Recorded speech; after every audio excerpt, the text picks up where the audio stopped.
Josh. I think that's the correct word. The literati of the Mill Valley Library is Tata, right? Maybe after some wine. So my Tata, I didn't lose it all at once. First, I lost about 10% of it. It was 1995. I was 35 years old, living up in Mount Shasta, taking a shower one morning, belting out Free Man in Paris. I don't know why that's my favorite shower song. When I found this raisin just under the skin here. Now, 2 years before that, my older sister, also in her mid-30s, had been treated for a very aggressive form of breast cancer. She had a mastectomy and chemotherapy, had to explain to 2 young daughters why mommy was going to go bald, why mommy sometimes had to be alone in her room in the dark for hours at a time. It was very painful experience for the family. More painful, 6 months before that, my sweet mother died after an 8-year dance with pancreatic cancer. She called it a dance because when the music ends, there are no losers like there are in a battle. It was very important for her to look at it that way. So now for me, this raisin. Well, I got out of the shower and called my sister Dee, told her what I felt. She said, "What are you waiting for? Get to a doctor." So I did.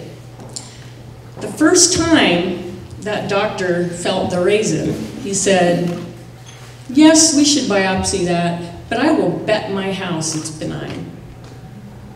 How I wish I had the nerve to collect on that bet, because it wasn't benign.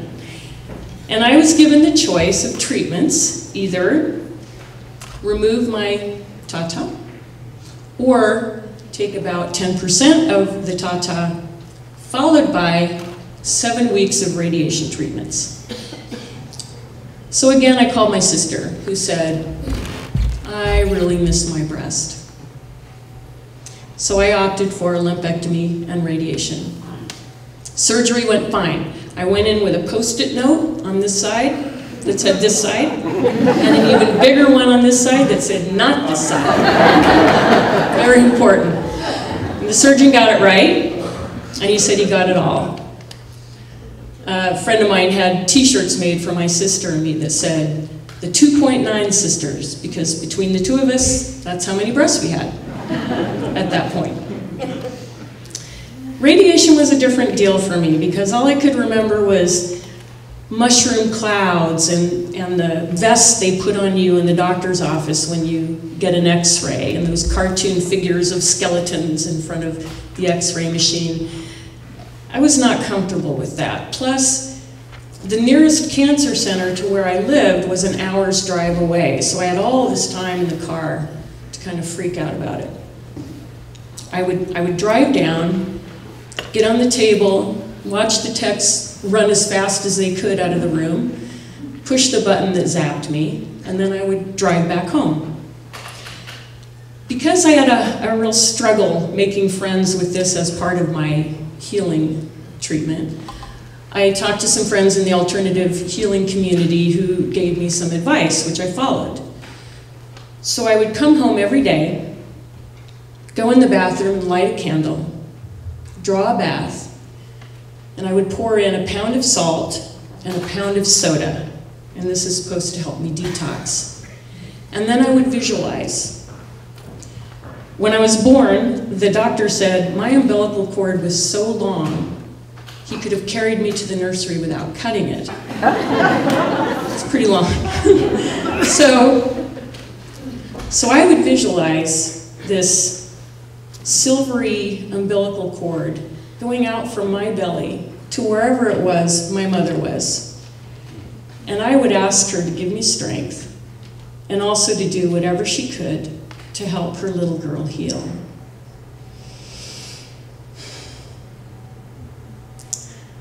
Jump ahead, summer 2005, 10 years later, I'm cancer-free. I'm feeling strong, feeling athletic, glad to be alive. So to celebrate, I ran the San Francisco Marathon I climbed Mount Shasta with crampons and an ice axe, and I did the Alcatraz swim from the island to shore 1.2 miles across the bay.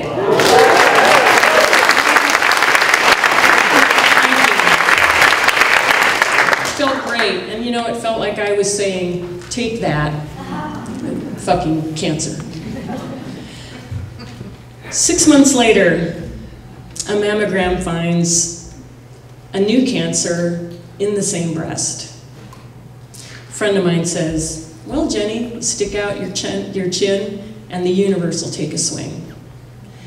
Well, it took a swing all right. You can't radiate the same place twice. So the 2.9 sisters became sisters 2.0. A friend of mine said, look at the bright side.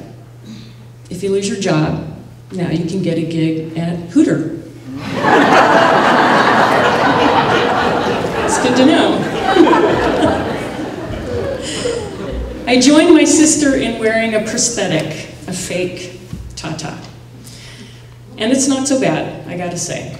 She gave me this tip early on that you can be brushing your teeth, getting ready for bed, and pitch your fake boob at your partner to get a jump start on the foreplay.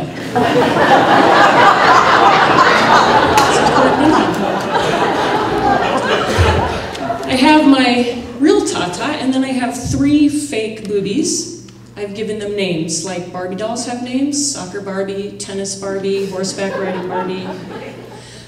I have swimming booby that tucks into a swimsuit and can withstand chlorine.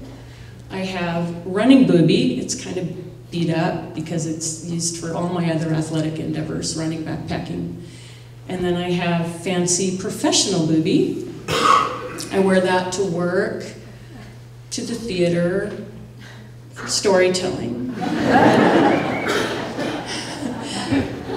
It's not without its downsides though, right? I once left fancy professional booby at my sister's place in Colorado. She had to ship it back. Thanks, UPS guy. And another time I left running booby at a friend's house and it came back covered with fake tattoos and stickers that said things like, garage sale and let's party. And increasingly it's like reading glasses and car keys. I don't know where I've left it. I'll yell out, honey, have you seen my boob? It's on the kitchen sink where you left it. A year after that second hit, the universe took another swing. This time they found something on one of my ovaries. And I was diagnosed with something called borderline ovarian cancer, which is not as deadly as regular ovarian cancer, but the surgical treatment is the same. They basically removed all my girly parts, plus a host of other organs. I didn't even know I had something called an omentum. My life partner is a woman. So after that surgery, my college-age niece said, you know, Aunt Jenny, if you combine your body parts with Aunt Shelby's body parts, you guys are pretty much a straight couple now. Pretty much. You know, thank God for the healing power of humor and laughter, because really, each of those fake boobies is like a little mask. It covers a scar that jags its way across my chest and reminds me every day about the boogeyman in that closet. But you know what? I'm 6 years out now from that last hit, 6 years, and I'm feeling strong, and I'm athletic. And thank you again.